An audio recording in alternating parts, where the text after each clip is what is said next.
Well, going forward, I think for Russia it would be some sort of reform that will move it to the next level, because it obviously has developed kind of in fits and starts.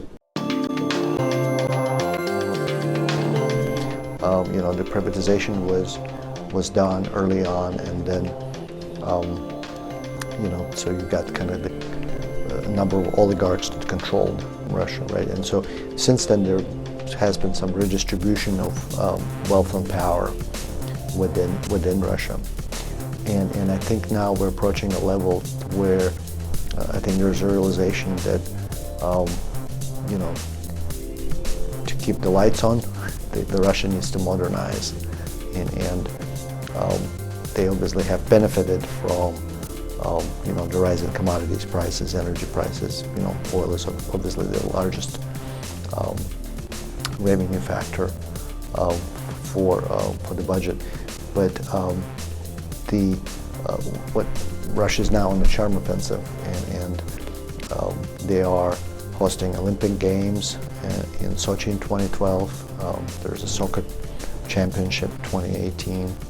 So there's massive projects underway to modernize airports, build stadiums and so forth. And so that's eventually the idea is that everyone benefits, right? People who visit and people who end up living in those places. I think it has sort of the attributes of kind of the early commercial economy that begins to commercialize. There's street vendors and crosswalks underneath the streets, but it's you don't get that feel and look that you get in Moscow or in other Eastern European cities.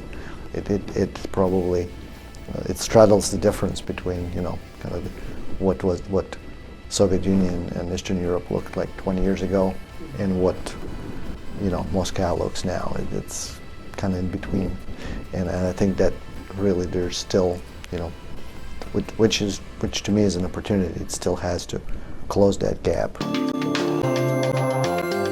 Well, Ukraine probably has been the hardest hit in terms of the economic downturn, and part of it is, as you may remember, was the Russian decision to cut off the gas supplies over the negotiation and pricing. But since the new government had taken place, I think there's a lot more stability in the country, and you can see that in kind of the businesses having more confidence in making longer-term investments. And what's interesting, in particular in Ukraine at this point in time, is that this is a largely agricultural economy. Out of 46 million people living in Ukraine, 16 million, more than 1/3, work land. And Ukraine used to be the breadbasket in the former Soviet Union, and now they're trying to position themselves as the breadbasket of Europe. Ukraine is ideally positioned, right? Because to the west of Ukraine is obviously Western Europe, right? It borders Poland, and further down is Germany.